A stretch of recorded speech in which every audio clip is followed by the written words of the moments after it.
Hello, I'm here with Patricia Nunan, or as you told me to call you last time, MP, who is the creator and host of the podcast, Who Killed Haing Ngor. How's it going over there in New York? It's good. It's getting on towards fall. Nice. Yeah, I was there last September, sweaty. I didn't think it could be such a sweaty city.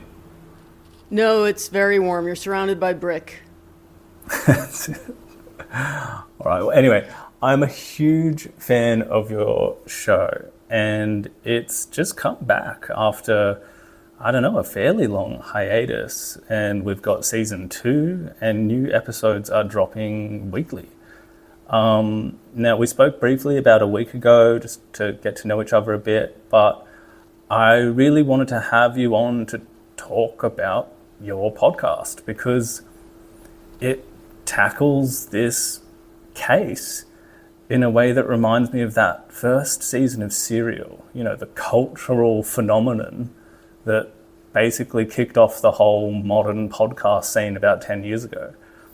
And while I'm not usually a fan of sort of wanky phrases like this, I kind of want to signal boost what you're doing. It's a show that's quite different to my own, but you're out there doing an on-the-ground investigation of what I guess you would call a cold case. But I think if people who listen to In the Shadows of Utopia are interested in Cambodian history, and I know many of them have seen the film The Killing Fields, then they should absolutely go and subscribe to Who Killed Haing Ngor right now. The link is in the description below.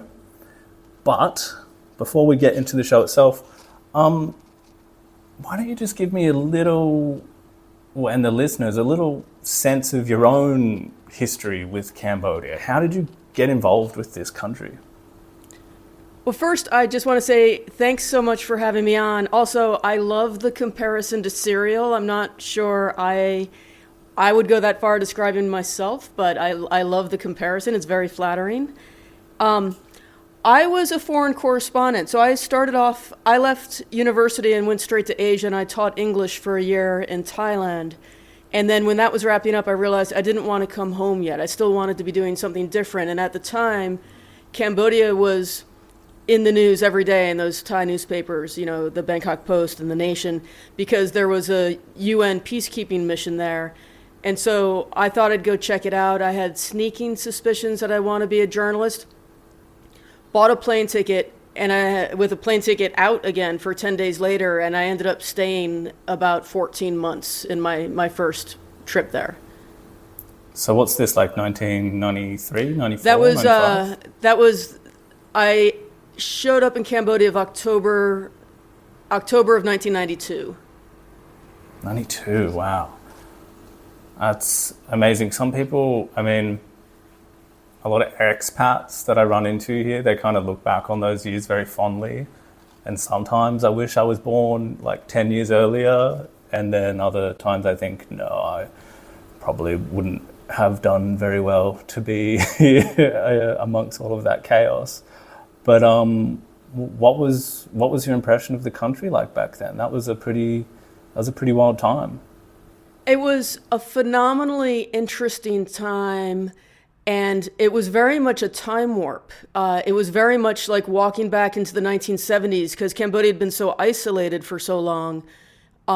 It really was. The only places I can really think of now are like Cuba and probably North Korea. You really are stepping back into a different decade. And also, as an American, we all grow up kind of with the mythology of Vietnam. So we've all seen, Apocalypse Now and Full Metal Jacket and Platoon and all these shows. So it really is like walking into a page of history for us. Yeah, man. And, well, I guess it's pertinent to ask, had you seen The Killing Fields before you went? I had seen it, but I definitely got more into seeing it again. I remember one time when I was back in the States making friends see it. I don't remember the first time I saw it, although I was certainly aware of it when I went to Cambodia.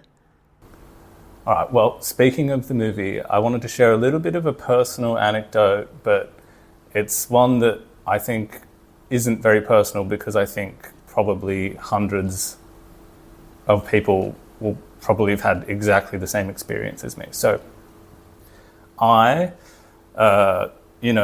during high school, I was about 15. That's when I watched The Killing Fields for the first time in history class.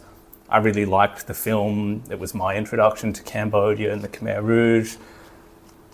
And then I started doing my little history essays, and I was I was an interested little guy. So, I finished watching it for the third or fourth time, and I went on Wikipedia, and, you're doing some background research, and you find out who's who, and you follow the link to Haing Ngo, who played Dith Pran in the film, and his Wikipedia entry, I remember it being quite short, but it informed me quite sadly for the first time that he had in fact died. He'd been murdered in America in some kind of Asian gang-related robbery where Haing Ngo had refused to give up a locket that contained a photo of his wife, the only one he still had. And for those that don't know, his wife sadly died during the regime. So it was this horrible but oddly poetic end to this story that I basically just took at face value and hadn't given it much thought that there was a possibility that there was some other version of how his murder took place.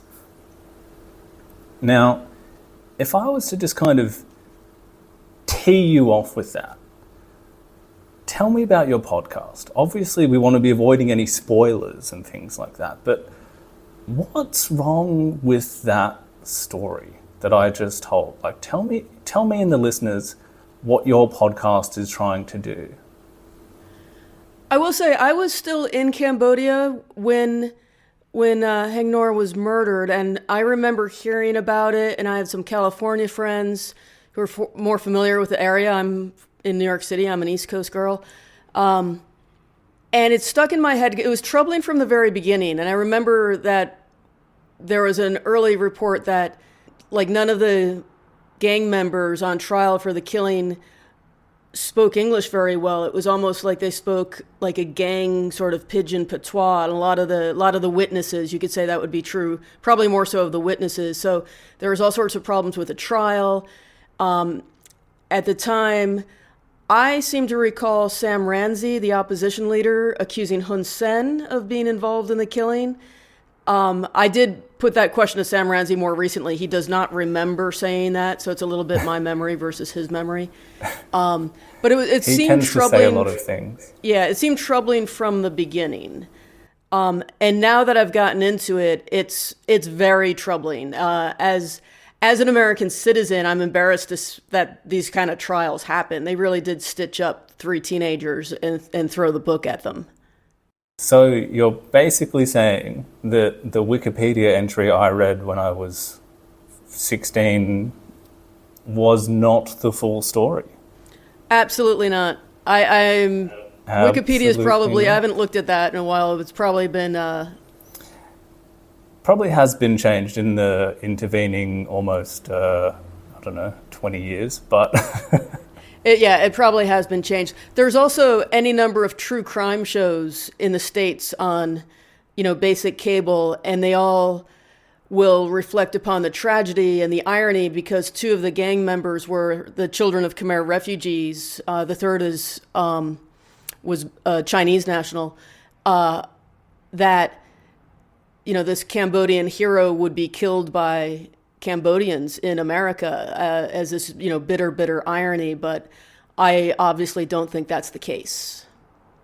Well, before then we get into some of the other theories, I feel like maybe, my little anecdote there maybe doesn't quite, for people that aren't aware, what is the standard story of what happened to Haing Ngo? The standard story is that he was driving home one night. He'd been at a friend's house, And there are actually photos of this little event at the friend's house. I think it might have been a birthday party. And you can see he was wearing his Rolex watch. And he was known to wear a gold chain with a pendant on it, as you said, it with the image of his late wife, who died during the Khmer Rouge years.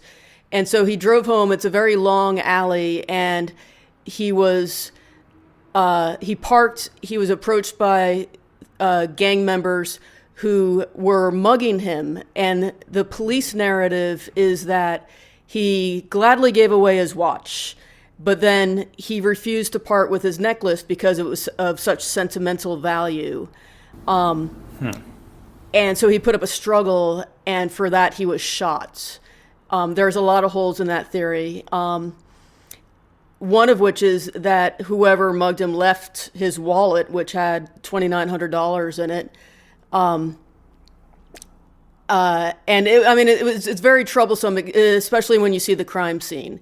It's not certain that he was even wearing the necklace and pendant that night. What happened was Ngor had a niece who he had adopted leaving Cambodia as a refugee, who was 27, 28 when he was killed.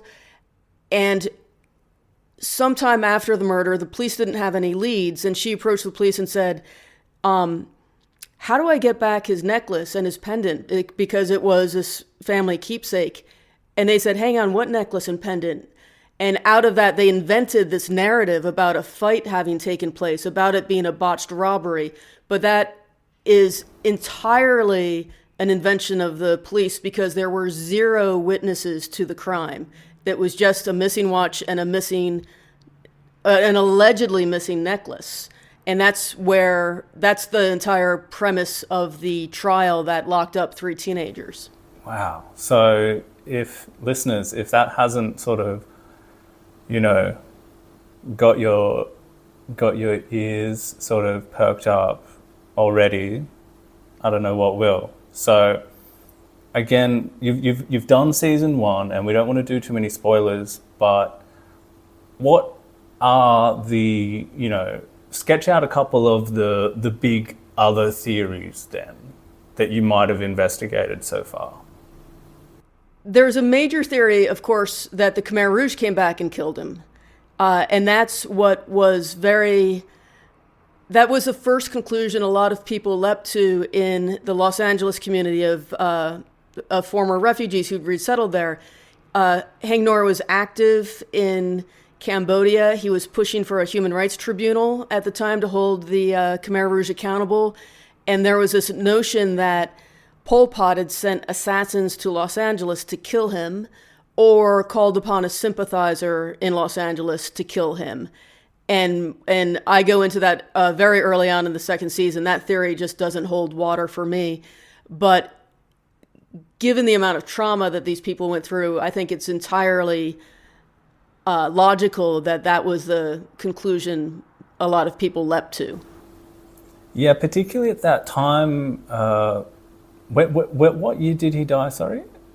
He died February 25th, 1996. 96, right. Yeah, so post UNTAC and prior to the sort of Hun Sen takeover. It was post UNTAC. It was post UNTAC. It was prior to the defection of Ieng Sary, which happened in later 1996 and was really a death knell for the Khmer Rouge. And it was before the coup between Hun Sen and Prince Ranored. But the Khmer Rouge, when I was in Cambodia, I spent a lot of time covering hostage crises. There's a significant one in Kampot involving 3 backpackers, and there's a significant one involving out of Kampong Som involving 2 expatriates who owned a restaurant and their friend who was visiting.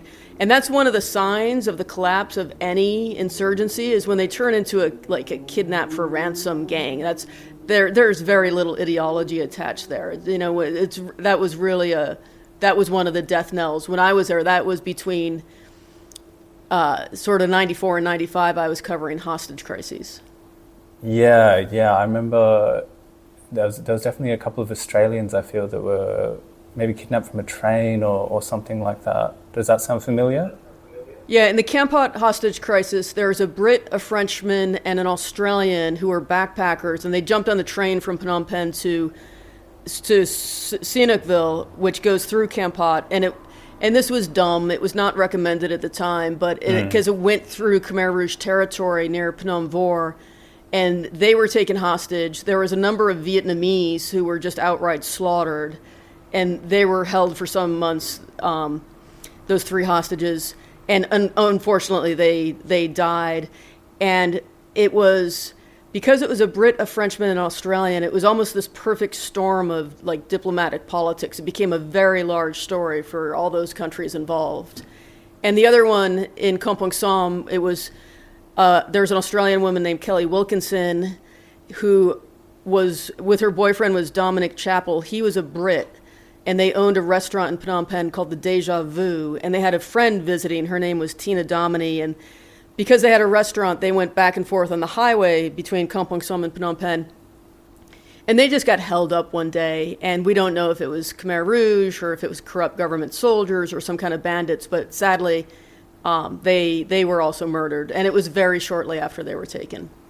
Man, it's such an interesting period. And having just been out there personally to like Pailin and Malai in the last month or so, to see, you know, these former Khmer Rouge strongholds, I don't think people really realize that, you know, they get a sense of, a civil war continued after the Vietnamese occupation, but people tend to assume that the Khmer Rouge really were just confined to the borders, but there was a significant amount of fighting that got well into the country. But yeah, as you say, by the late 90s, the Khmer Rouge are splintering, falling apart, defecting. Pol Pot will order the assassination of Son Sen, who had run the Sentebal, someone he'd known for half a century. He'd met in Paris, and he ordered his assassination, I believe, in 1997, and shortly after was sort of arrested by his own Khmer Rouge that had basically been fed up with him and the policies and said enough was enough. That was led by Tha Mok, who people will be familiar with from my podcast so far. But so Pol Pot dies April 1998, and you lay out a few of the theories, and one of them sort of has to do with Deutsch, the former commandant of S-21, because he was a major proponent of this Khmer Rouge assassination theory, wasn't he? Yeah, it's interesting. You know, for those reasons you just mentioned, I mean, the Khmer Rouge were collapsing slowly, and they were also just so self-obsessed that this notion that they were going to suddenly kill Haing Ngor in Los Angeles 12 years after the movie came out and before a human rights tribunal was really cooking. I mean, it's just so wildly implausible. They were so inward looking. I mean, the Khmer Rouge eventually became, you know, a dozen old men in the jungle and, you know, constantly obsessing with each other. But the police investigation into Ngor's murder and this notion that these 3 teenagers did it didn't satisfy a lot of people. And so in Los Angeles and in general, a lot of people sort of carried on this idea that the Khmer Rouge might have come and killed him, that somehow they were responsible because the actual police investigation was you know, riddled with holes. And then Comrade Deutsch, who was arrested in, I believe it was 1998, and essentially gave state's evidence against the Khmer Rouge, was the first to testify in the tribunal that eventually came about. And in 2009, I mean, he was witness number 1.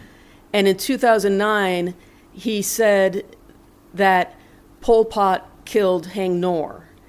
And so that reignited this massive conspiracy theory. And people are saying, see that? We're right all the way along. This guy would know.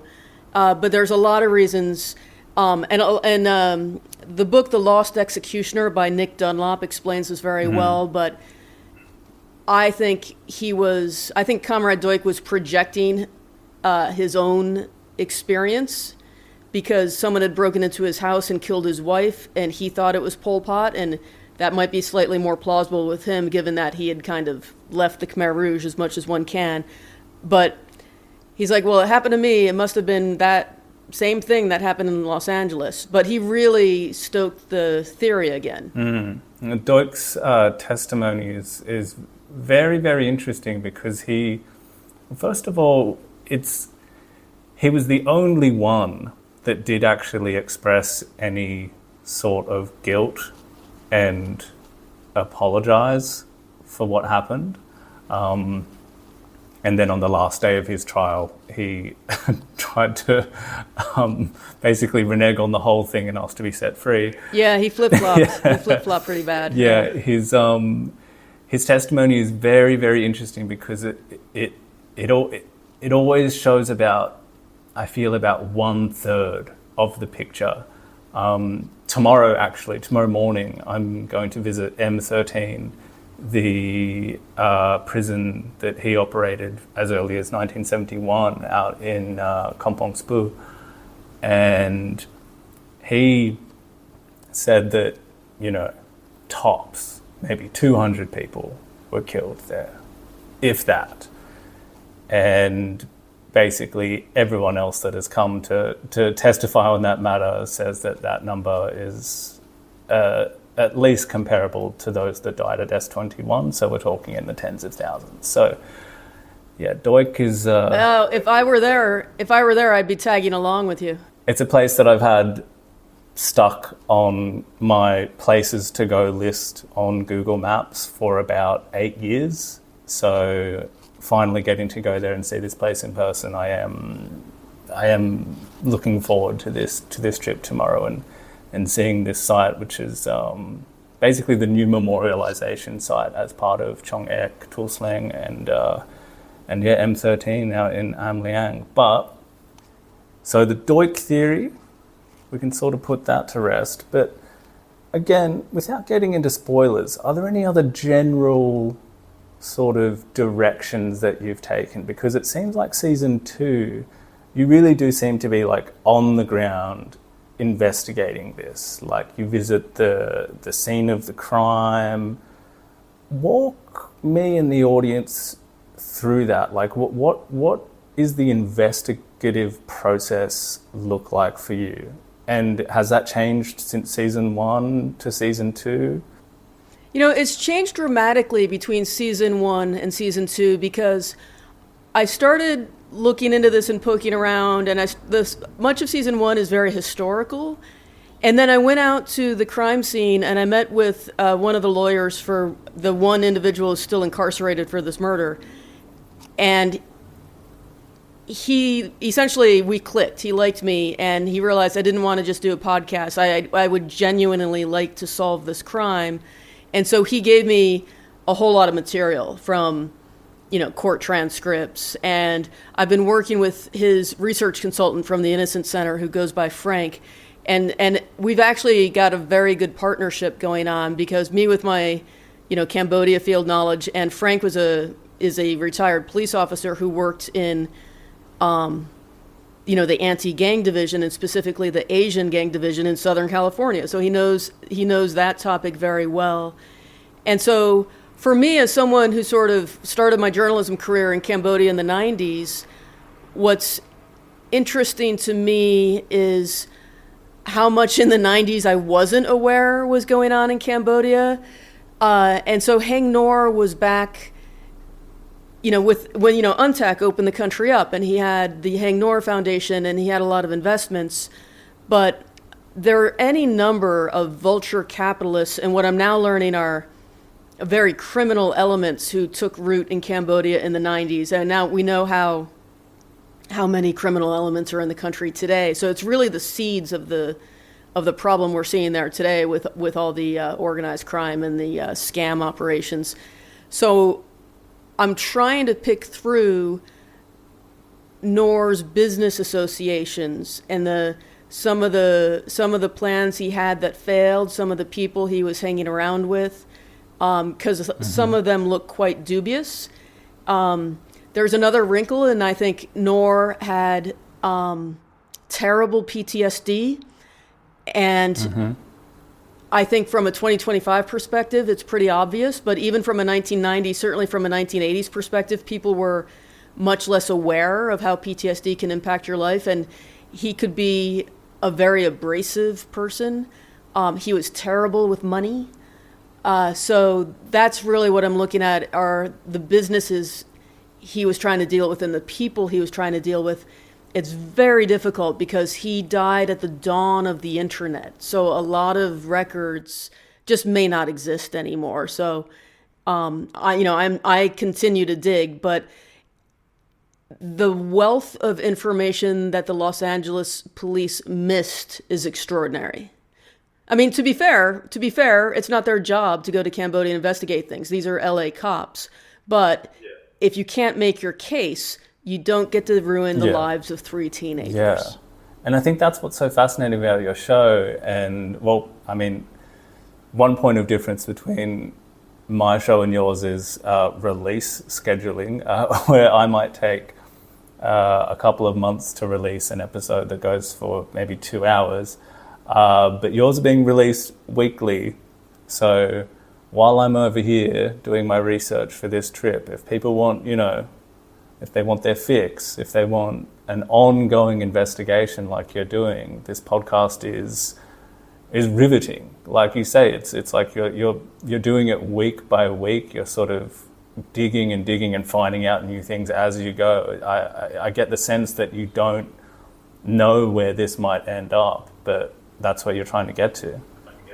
I don't know where this is going to end up. I mean, I have several episodes in the can ready to be released, but I'm still looking for certain interviews. I'm still digging up certain angles and trying to find some smart analysts to speak to who remember the 1990s. The sad thing is also because, if Haing Ngo were alive, he'd be 85. So a lot of his contemporaries are no longer with us. And even a lot of the people in the academic world who were very familiar with some of these issues I'm looking at, like organized crime trends in the 1990s, those people are beginning to fade away as well. So, I mean, I've definitely picked quite the challenge for myself. Yeah, you really have. And is this like this is your full-time, like, this is what you're doing at the moment? Or? Yeah, I mean, I'm freelancing when work comes along, but this is a passion project, and I really feel like I need to get this out. I hope it leads to more work down the road. I like this type of investigatory stuff, but this is my opportunity to tell a little bit of untold history and hopefully solve this case. Amazing. And like I said, I think everyone that has seen The Killing Fields and knows that story about Haing Ngo's death, to have that sort of challenged in a way that is immediately like, oh, okay, it wasn't that. It's, like I said, it's a completely riveting podcast, and way more people need to be paying attention to it. So I hope that my listeners are going to do exactly that. I'm not really on social media anymore. I think we discussed last time that we're both not huge fans of social media generally, but if other people are on social media and want to be sharing your podcast or mine, you can plug my podcast too if you want, if you're out there, if you've got a Twitter account or Instagram or whatever. But yeah, I really do urge people to get into your show. It's coming out week by week. There's a whole first season to get into. There's good history there. History that I've, there would be a couple of little minor points where I might have jumped in and said I would have explained that slightly differently. But again, we have very different approaches and very different purposes in what we're trying to do here. Yeah, can I throw in one more element before we wrap? Just from the LA point of view for your listeners, Ngor died in February 1996. You have to consider that in 1995 there were the LA riots, which involved they were sparked by police beating up an African-American man in a traffic stop. And also in 1995, what was cooking was the O.J. Simpson trial. So there were a lot of allegations against the Los Angeles Police Department at the time. And then here you have this Oscar-winning actor, this beloved hero of the Cambodian community who gets murdered. Think about the amount of pressure there must have been on the LAPD to arrest somebody, to get this case right. So there was a lot going on. And even in the course of the trial, there was the murder of Tupac Shakur and another rapper whose name was Notorious B.I.G. And so there's all this concerns about this East Coast, West Coast gang war. So there was a lot of global focus on the LAPD at the time. It's all wrapped up. It's a enigma. It's a what do you say? A riddle wrapped in an enigma, wrapped in the LAPD. Yeah, and if you really want to get into it, there was a scandal called the Rampart scandal, and the LAPD were found to have there were corrupt elements in the LAPD that were cooking the books on some trials, and it resulted in something like 100 convictions being overturned, but this particular case in the Ngor murder was not examined as part of that review. But that's really getting into the weeds. Well, people that listen to my podcast are very used to being extremely deep in the weeds, so I think they're really going to enjoy your show. And yeah, like I said, people should just get out there and give that first season a listen, because straight away you're going to get hooked. I appreciate this so much. I mean, there is social media. I have a little Instagram account, and it's Who Killed Haing Ngor, but there's underscores between each word. That's on Instagram. Okay, I'll include that in the podcast description as well. Yeah, and there's also there's a YouTube page as well for Who Killed Haing Ngor without underscores. Oh, and your website as well. Yes, there's whokilledhaingnor.com, and so there's a lot of photography, especially for the first season, and just links to a lot of the material. Brilliant. All right, well, everyone, get out there, get listening, get subscribing, and MP, I'm listening every week. I'm hooked, and I'm really interested to see where this goes, because it's just a fascinating thing that you're doing. Thank you, Lucky. I really appreciate the shout out for your listeners. No, it's my pleasure. Absolutely my pleasure. All right, well, I'll let you get on with your lunchtime New York. You've probably got some kind of sandwich or something waiting for you. Some kind of New York. Something like that. I'll see what I can dig up. All right. Okay, well, it was great speaking to you again, MP. And we can stay in touch. Thanks. I appreciate it. Not a problem. All right, have a good day. Take care.